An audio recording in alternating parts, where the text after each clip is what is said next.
Next 9 news, मैं हूँ आपकी होस्ट नैन्सी और आप सभी का मैं स्वागत करती हूँ आज खास प्रोग्राम में। प्रोग्राम खास है तो लाजमी है कि यहाँ पर बात भी बेहद खास ही एक्टर की होगी। आपको बता दें कि हम यहाँ पर बात करने वाले हैं बॉलीवुड की ऐसी खूबसूरत अदाकारा की जिनका नाम पूनम ढिल्लों है। यकीनन नाम सुनते ही चेहरे पर खुशी आ गई होगी क्योंकि इनकी खूबसूरती का दीवाना हर कोई है। आपको बता दें कि हाल ही में पूनम ढिल्लों को एक म्यूजिक कॉन्सर्ट में देखा गया जहां पर एकदम सूफी गाने चल रहे थे। हर एक सितारा जो था इन गानों में मदहोश हो रहा था। तो यहाँ पर देखी गई पूनम ढिल्लों, जहां पर पूनम ढिल्लों ने तमाम बातों का जिक्र किया, तमाम चीजों का जिक्र किया, तो वही यहाँ पर तमाम राज भी खोले। भाई क्या कुछ खास रहा आप देखेंगे हमारे इस खास वीडियो में। तो चलिए आपकी एक्साइटमेंट को अब कम करते हैं और दिखाते हैं अपनी ये खास वीडियो। बॉलीवुड की खूबसूरत एक्ट्रेस कहलाई जाने वाली पूनम ढिल्लों, जिन्हें हाल ही में देखा गया पोएट कफी आजमी के इवेंट पे। जी हाँ भाई, पोएट यानी कि शेर शायरियां और तमाम बातों को सुनना किसे नहीं पसंद। अब ऐसे में पूनम ढिल्लों भी यहाँ पर देखी गई। भाई पूनम के अलावा यहाँ पर विद्या बालन को देखा गया, शबाना आजमी को देखा गया, तो यहाँ पर तमाम तरह के सितारे भी दिखाई दिए। हम यहाँ पर आपको बताएंगे कि किस तरह से पूनम ढिल्लों तमाम बातों का यहाँ पर जिक्र करती देखी गई। तमाम चीजों के बारे में पूनम ढिल्लों ने बताया और अपने एक्सपीरियंस को भी शेयर किया। क्या कुछ खास रहा आप देखिए हमारे इस वीडियो में। मैं हर साल जब भी शबाना जी करती हैं, आई लुक फॉरवर्ड इस शाम के लिए, क्योंकि इतनी अमेजिंग पोइट्री, नए पुराने सब टाइप के पोइट्स अपनी शायरी कहते हैं और कैफ़ी साहब की पुरानी नज़्म सुनने को मिलती हैं और जावेद साहब के मिलते हैं और बहुत ही आई थिंक एनरिचिंग इवनिंग होती है। और बाबा, तन्वी, शबाना जी सब मिलके बहुत अदब से और बहुत प्यार से सबको बुलाते हैं। तो I am really looking forward. आज मैं किसी पर्सनल काम से लेट हो गई तो मुझे बहुत अफसोस है कि मैंने कुछ मिस कर लिया है, तो I am dying to go there.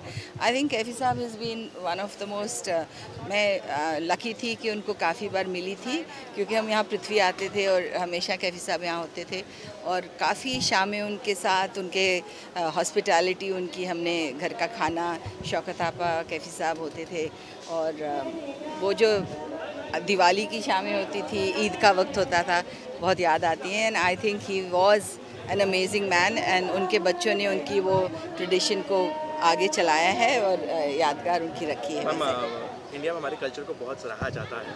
Ma'am अभी एक खबर आई है पड़ोसी देशों से, उनका कहना है कि मैम हमारे इंडियन टेलीविज़न की जो कंटेंट है उसको बैन कर देना चाहिए मैम, जिससे उनका कल्चर जो है एक परेशान होता है, उनके कल्चर पर इफेक्ट करता है। तो क्या कहना चाहेंगे आप, क्या वाकई हमारे इंडियन टेलीविज़न के जो कंटेंट्स होते हैं क्या वाकई किसी कल्चर में नुकसान पहुँचा सकते हैं? देखिए, उनकी पर्सनल राय है। अगर उनको वाकई लगता है हमारे इंडियन टेलीविज़न से उनका कल्चर ख़राब हो रहा है तो उनको पूरी छूट है, वो मत दिखाएं। उनके लोग देखना चाहते हैं और बहुत पसंद करते हैं इंडियन टेलीविज़न को, तो आई थिंक उनकी खुद की सोच है और they have a right to their thought. जैसे हमारी कुछ सोच है उनके देश के बारे में, वो ज़्यादा सीरियस है। ये तो बहुत एक फ्रिवलस और एक आई थिंक एंटरटेनमेंट मीडियम है। If they don't want it, they are most welcome not to have it. Thank you so much.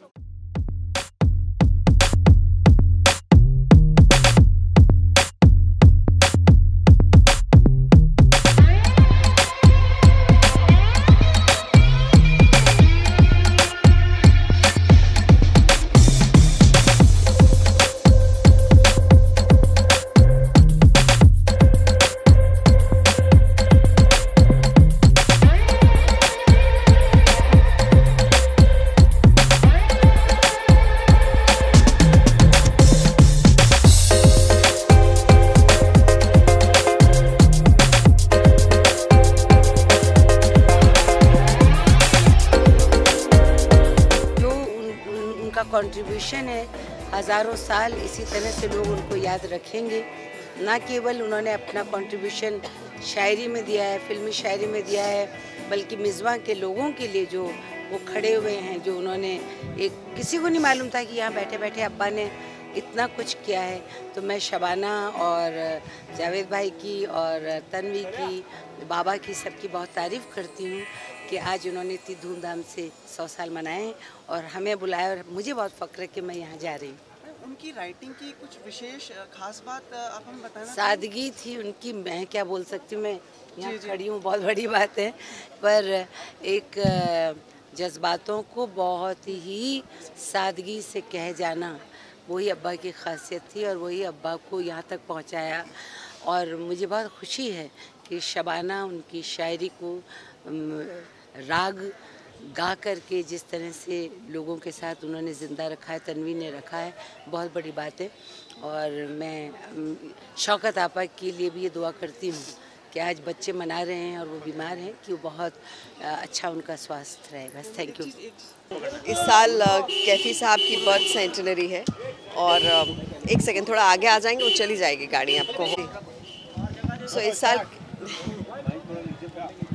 साल कैफ़ी साहब की बर्थ सेंटिनरी है और बहुत सारी तैयारियां हो रही हैं। हर साल हम यहाँ आते हैं इस वेन्यू पे, कैफ़ी साहब के घर पे, शौकत आपा के घर पे, शबाना जी के घर पे, बाबा जी के घर पे, और कुछ ना कुछ बहुत खूबसूरत होता है यहाँ पर।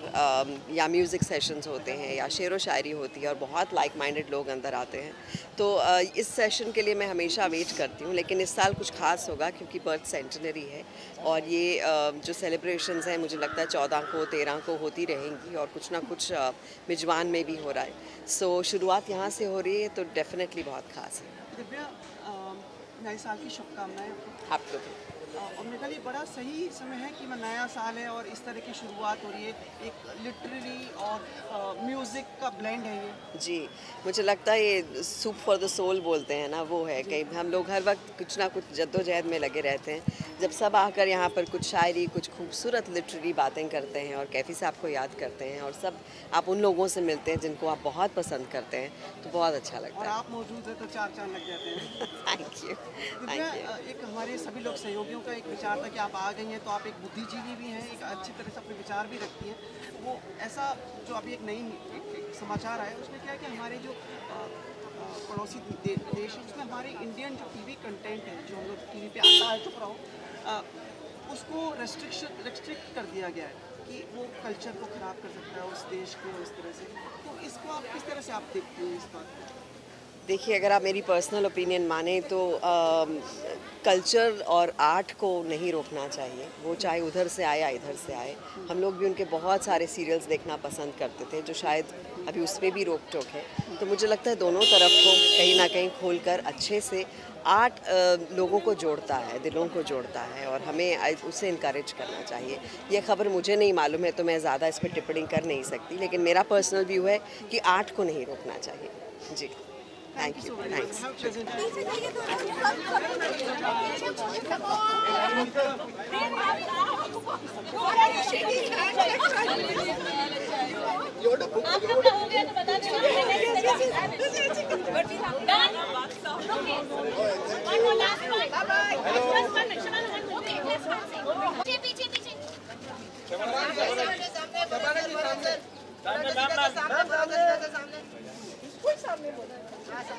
ये कैमरा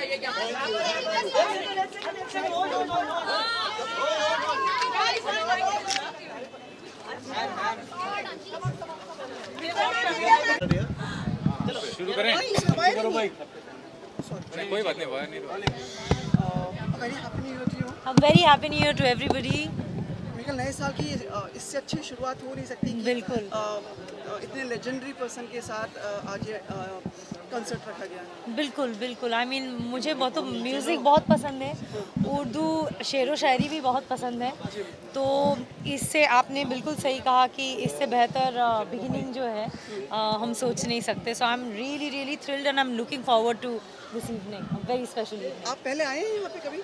नहीं, ये मतलब जानकी कुटीर में तो बहुत बार आए हैं, हर होली हमारी यही मनती है, मनाई जाती है, बट इस इवेंट में मैं पहली बार आ रही हूँ।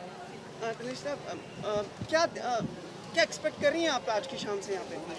एक बहुत ही खूबसूरत शाम जहाँ म्यूज़िक और पोइट्री इन सब चीज़ों में हम डूब जाएं बस।